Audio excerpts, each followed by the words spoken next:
Magister Dixit. Magister Dixit. Magister Dixit. Magister Dixit.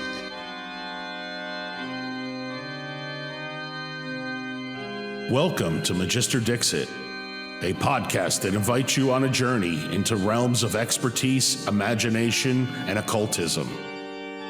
Delve deep into the minds of those that have dedicated their lives to mastering their crafts, and how having an esoteric or supernatural influence has shaped that path. In each episode, we will engage with magisters, true masters of their respected fields, as they share their unparalleled insights, unconventional knowledge, and their unique perspectives. Venture into the mystical as we converse with filmmakers, musicians, and renowned authors. Listen to their perspectives on their respected disciplines and how being a practitioner of occultism has influenced their craft. Remember, in the realm of knowledge, Magister Dixit, the master has spoken. In this episode, we'll have a discussion with Ray Suhy. Ray is a musician and guitarist known for his versatile playing style that spans multiple genres, from classic rock, blues, metal, and jazz. He's been teaching guitar now for over 25 years and is a highly accomplished guitarist with a very diverse background in music. Co-founder of New Jersey instrumental prog duo Gematria, the duo formed in 2017, sharing a myriad of musical influences and a love for esoteric studies and explorations.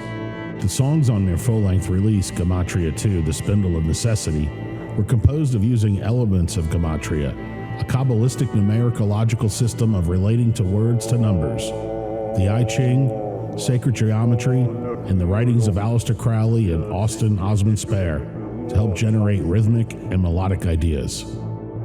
Let's welcome Ray to the show.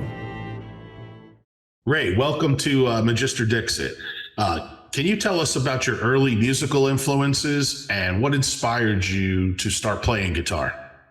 Oh, wow. Yeah. So, I grew up in a family of music lovers. So music was always playing. My mom, as soon as I would wake up in the morning, music was playing all day. My mom would turn the radio on or play vinyl and everything. And, that time it was like the 70s rock kind of stuff that was happening. So those sounds were just prevalent, and then when I was a kid, I just started to hear the guitar in my mind when I was like riding my bike or playing with friends or whatever. I just heard the sound of a guitar, which was, now that I think back to it, was the crunch of that AC/DC sound, so, AC/DC, Led Zeppelin, and Jimi Hendrix were the big ones at first, and Black Sabbath too. I know for me also Kiss, like, just that whole thing. It was like, I want to do that, man. Yes, exactly. Yeah. And the riffs, Kiss had such cool riffs too and solos. So all that stuff at the time was super inspiring. And then I just dove in and I taught myself to play, to that What stuff. age was that around? I started playing bass in the school band, like electric bass, when I was 11 or so. Then I got a guitar when I was 12. So, and then I self-taught on guitar. I took a couple lessons, but I was a stubborn kid, and I asked my mom to buy me tab books, and I think the first one I got was like Randy Rhoads Tribute, the live album, the Ozzy thing, which was, I don't know why I got that book. It was impossible to play. It was tough. But all that stuff got in. And then as I started practicing more and more, I just got into all kinds, the hair metal was around the time. They had such great guitar players, so learning all those techniques. And then I got into thrash metal, and then you hear all my heroes talking about jazz guys, so I was like, I'm gonna check out Coltrane, and then I got way into jazz through that. So Now, were you playing with a group of guys like your friends or anything, or was a lot of this on your own? A lot of it was on my own. I did have a band with friends a little bit that we kind of messed around with, but it wasn't too serious. A lot of it was on my own. And you've had a diverse musical career, from classic rock, like you said, to metal and jazz. How do you navigate these different genres, and what drew you to explore such a wide range of musical styles? Yeah, I guess the biggest thing is I just love music, and I love all kinds of different, whatever hits me emotionally, or and whatever kind of just gets my mind going is what I'll. When did you start becoming interested in jazz? That was probably about 14 or so. Like I said, I heard at a young age, so yeah, it wasn't after you had already developed your skills as a guitar player. Maybe you found the approach to jazz. It was at a young age still. Yeah, it got to a point where I was playing all the metal stuff and I wanted to get deeper into music, and I was learning theory and stuff, and I was just a really curious kid, so I was just like trying to dive deeper, and it seemed to me I could go into jazz or classical. It seemed like those two worlds were the kind of like slightly deeper musically than what I was doing at the moment. So jazz just appealed to me for the improvisational aspect of it. Right. And then, you're getting all these different colors and sounds that you get with these different chords and scales that they use. And that was a big thing for me. Yeah. So. Yeah, so as opposed to taking like the Yngwie approach to going to like classical and everything, you took the kind of the turn at the jazz. Yeah, yeah, exactly. Yeah. Interesting. Yeah. And how was it studying at the Berklee College of Music? It was really good. The best thing about that was being around other musicians like 24/7, coming from a small town in Maine where I was one of the only guitar players in the school. There wasn't like a lot of people that I could talk to or even relate to on a deeper musical level. So when I got to Berklee, I was like, wow, this is great. Everyone around me is a musician and serious about this. I'm a better learner when I have a mentor. It's like one-on-one, like a teacher. Like I found out, even though I said like when I was younger, I took lessons and I couldn't stand it. But when I got to be 18 or so and I got to college, I was like, I didn't really like having to be part of this program and doing these certain steps and all this stuff. So I found a really good teacher, and then I went to the new school for a bit too. The new school was great because all the teachers were working musicians in the city, and you had a bunch of legends as your teachers there, which was great. So somewhat a humbling experience too. Yeah, I'm very sure humbling. To just see like the talent oozing from these people. Yeah, completely. Yeah, inspiring and humbling, at the same time. Yeah, that's really amazing. And for where in Maine are you originally from? Biddeford. It's about 20 minutes from Portland or so. Yeah. Okay. It's on the southern coast. Yeah. Is it a pretty desolate area, pretty remote, or is it more metropolitan? It's parts of it are a little more urban. There was a big factory there. There's a couple of big factories there for a long time that everyone worked in. But there's a lot of the rural areas too. But it's more of a city where I grew up in. Yeah. So also you have your involvement also in metal. Can you tell us more about your work with like 6 Feet Under and some of your other contributions to the metal genre? Yeah. Back in '99, I had my first band called Colpitts. That was the first band I toured with. That was more of like a hardcore kind of new metal, I guess, thing at the time. And then after that, I kind of dipped out from the metal scene for a bit and played some more post-rock kind of sounds, like more ambient things with this band called the Baltic Sea. And then I got back into metal because I joined this band called East of the Wall. They're from New Jersey. There's like a hardcore progressive band kind of thing, which is cool. And then from there, I joined Cannabis Corpse, which is familiar with those guys. Yeah, which was a lot of fun. So we did that for a few years, and then through that, I joined 6 Feet Under. So I've been a part of 6 Feet Under since about 2016 or so. Yeah. Cool. And you do all the touring and everything? Yeah, the touring. Yeah, and we just finished recording a new record too. So yeah, so that's great. Will come out next year. What's the title of the new record? Oh, I don't know yet. Yeah. Okay. Even when I knew, I probably couldn't tell you. Yeah, but I don't know it myself. That's cool. Yeah. Well, let's the main reason for me really wanting to talk to you is talk about Gematria, your experimental band. Now, just reading about what other people have written and stuff, I mean, receive a lot of praise for its experimental and progressive approach to music. And when you say jazz, as soon as I put it on, I hear that too. I just hear like even early Rush, prog rock kind of going on and stuff. And what was the creative process behind creating music like that, and what sets it apart from all the other type of projects that you've been working in? Yeah, that's a good question. Gematria is a totally different beast. Normally, in other bands you throw riffs around, or and then you kind of share things and kind of go that way. With this stuff, we take a bunch of different approaches, and that helps us kind of get some more varied material going. So we'll use just bare bones musical stuff first. Like sometimes like Steve will have a track that he made and I'll write to it, or I'll write, guitar parts and then he'll do the drums to it, or he'll write a whole drum composition and I'll compose to that. But on another level, we'll use different systems to kind of generate ideas. So when I was writing this record, I would do a few different approaches. So I would wake up and do my morning kind of practice, meditation and other things. And then maybe I would read a book. Maybe I'd read an occult book or an esoteric book. And for a while. When you say, if I just interrupt you for a second, you say other things like, could you elaborate a little? Are you doing any LBRP or middle pillar or things of this nature? Yeah, exactly. Both of those things. Yeah. And then some kind of divination, usually I Ching, which I like is one of my favorite ones there. Okay. Yeah. And that's in the morning. Yes. When you get up. That's great. Yeah. First thing. Yeah. Yeah. So every day when I was working on this record, I would do that.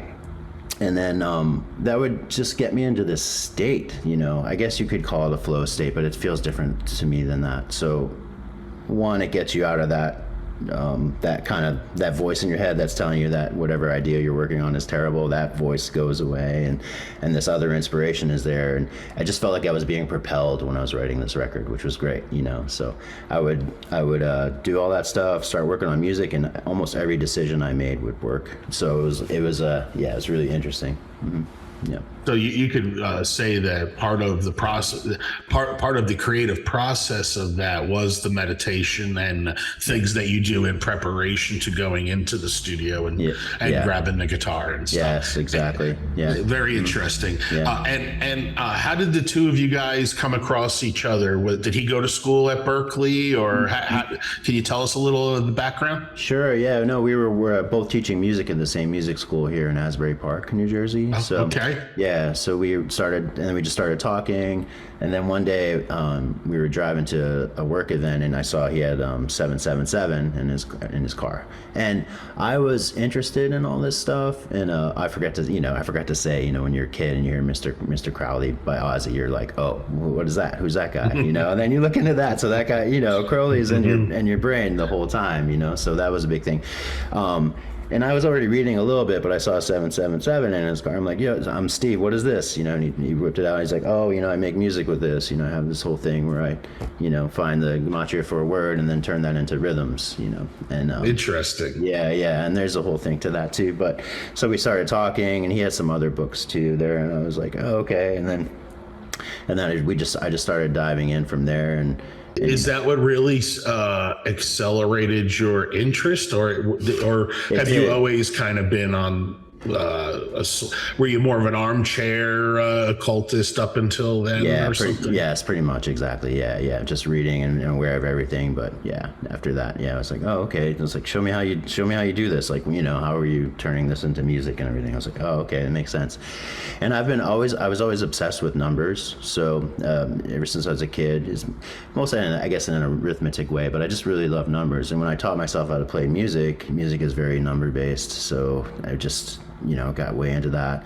And then when I started studying composition a little bit, Schoenberg and all these guys with the 12-tone system, this is all number based as well, and there's all these permutations, and so very mathematical. Yes, and then that all kind of linked up in my brain in a way when I started thinking about it this way. Awesome. Well, I'd love to continue talking more about this, but I thought maybe we'd go ahead and play for everybody Unconquered Sun. And could you tell us a little about the song maybe before we cue it up? Yeah, so Steve, again, this was an interesting one. Steve composed the drum part first without me hearing it or whatever, and he wrote out a whole mathematical chart for it. I wish I had it, I could show you.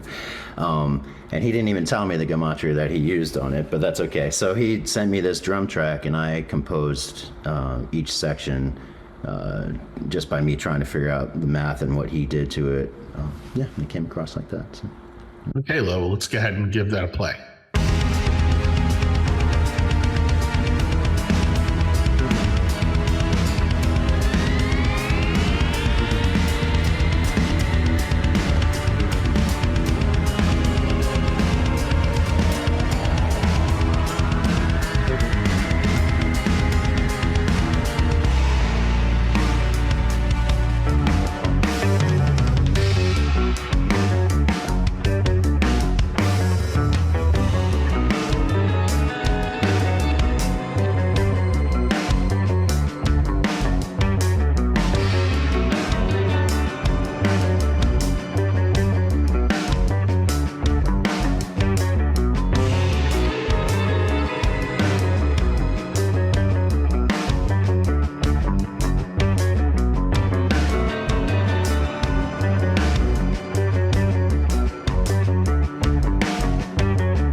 Okay, so Gematria, what draws you particularly to this particular aspect of esotericism? You talked about, always growing up with numbers and everything. Yeah, so sorry to interrupt. So No, go right ahead. Yeah, it's being obsessed with numbers and learning about this system where they're equating words to numbers, and then there's resonances between the words with similar numbers. Just like piqued a ton of interest and curiosity in my mind. So, and it makes sense to me, being number kind of based thinker that I am. So. Yeah, that's really it, that kind of thing. And then, like I said, like if we take the gematria of a word, say if it equals 156, there's a bunch of ways I could take that number and make music out of it. I could make a riff up that has one note, 5 notes, and then 6 notes. Or just even rhythmic attacks, like We're going to be even tell you like 1, 2, 3, 4, 5, 6. I can take this kind of da da da da da da da da da da da da. And I can make a rhythm up out of that. And I know Steve does arrangement things with that too. So if he gets the gematria of a certain word, he'll do a certain part 1 time, and then maybe this part 3 times, and maybe this part 2 times, and then loop it like that. So what words are inspiring? Oh, all of them. I don't know all of the words. But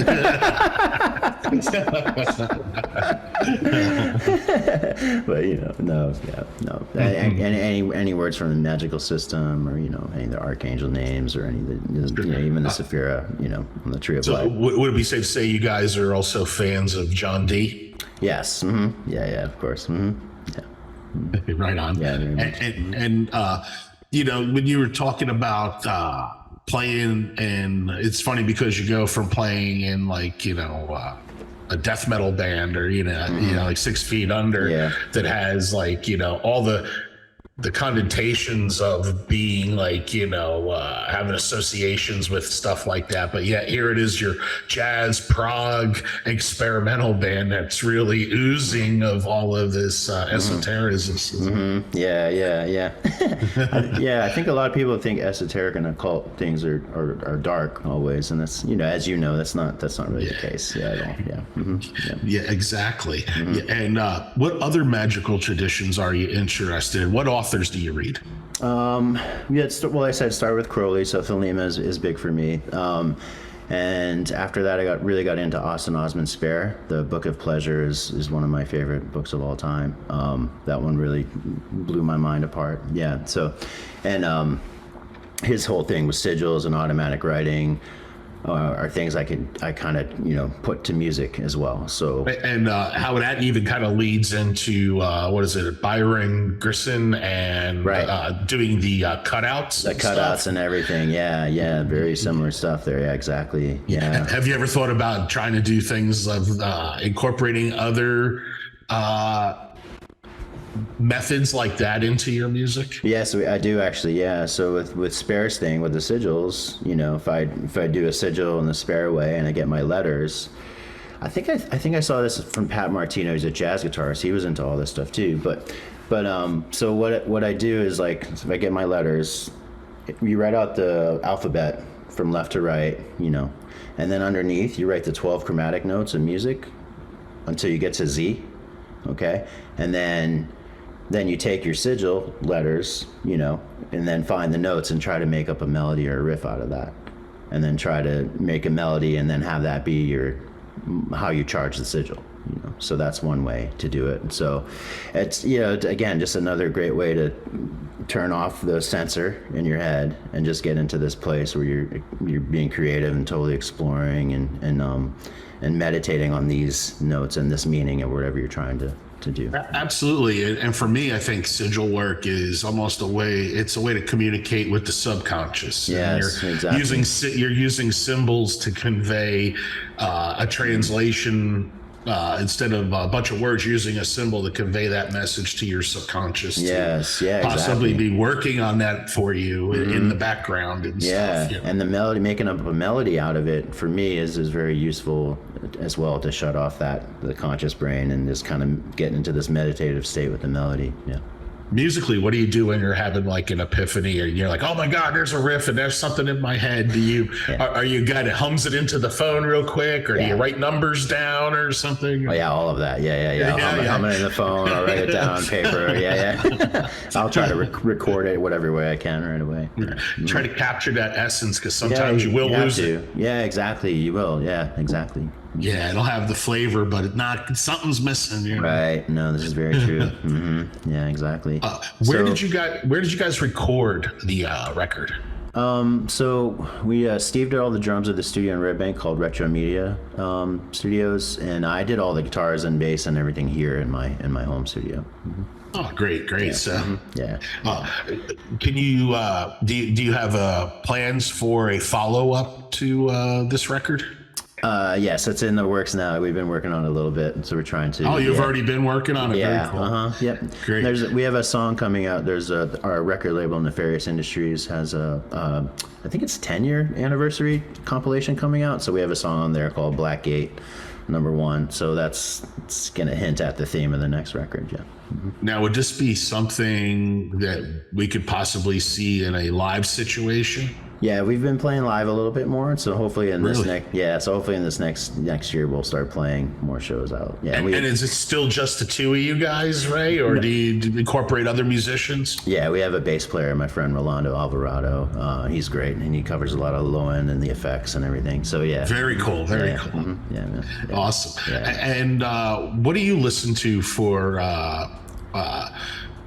influence, or like what do you listen to kind of like get inspired, other than using your esoteric interests? Yeah, just again, a lot of jazz stuff, a lot of ambient music as well. A lot of electronic music that's more ambient and glitchy. I really love. There's this girl, Callie Malone, who she does organ stuff, and she has a record I think it's called Sacrificial Code, but it's fantastic. Anyway, I mean, I'll send you a link to that after. Absolutely. But a lot of that stuff, lately it's been more stuff that's still and ambient, just to kind of let my brain relax. And then usually if I'm listening to that stuff, I'll get ideas for my own things to come out. Yeah. So you stay busy between doing the metal projects and these projects, and you're still teaching? Yeah, still teaching. Yeah, I just played a jazz gig last night in town here. So try to keep busy. I'm sure your calendar looks very busy. Yeah. What upcoming projects or musical endeavors are you have coming up, and what could you share with us? Gematria is, we're writing a new record. The 6 Feet Under record should be coming out next year. I'm doing a small tour with some friends and they have a band called Crystal Canyon. They're like a shoegaze band, sort of like My Bloody Valentine, sort of like that slow dive kind of thing. Doing a tour with them next month. That's pretty much it for now. Oh, right on. That's great. Mm-hmm. And where can we go to get more information about your projects and your teaching? My teaching, I teach on this site called lessonface.com. If you just go there and look up my name, you'll find me on there. And as far as other things, just my Facebook, I keep pretty updated with things, and my Instagram account as well. You search for my name, Ray Suhy, it'll pop right up. Yeah. Mm-hmm. Great, and I appreciate you doing the interview. And I would like to go ahead and play, what is it, So Motive B? Can you tell us a little about that before we end the show? Yeah, so Motive B came about. I wanted to have a track on the album before the final track, Aletheia, that kind of segued into it, and we had the idea to do a drum solo. So I programmed a bunch of the sounds you hear in the beginning of the track. I programmed all at home first and gave it to Steve. And then I wanted to overlay a sample of Aleister Crowley saying the Gnostic Mass. There's recordings of him out there doing that. So we put it on and this is actually on the vinyl, but when we went to upload it to Spotify and the streaming services, some other metal band used it in the intro of one of their songs, so that Spotify blocked us from it. But if you buy the record, you can hear Crowley talking over Steve's fantastic drum solo. So, yeah. Awesome.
Well, thank you so much, Ray, for taking your time out, and look forward to speaking to you again. Thanks for having me.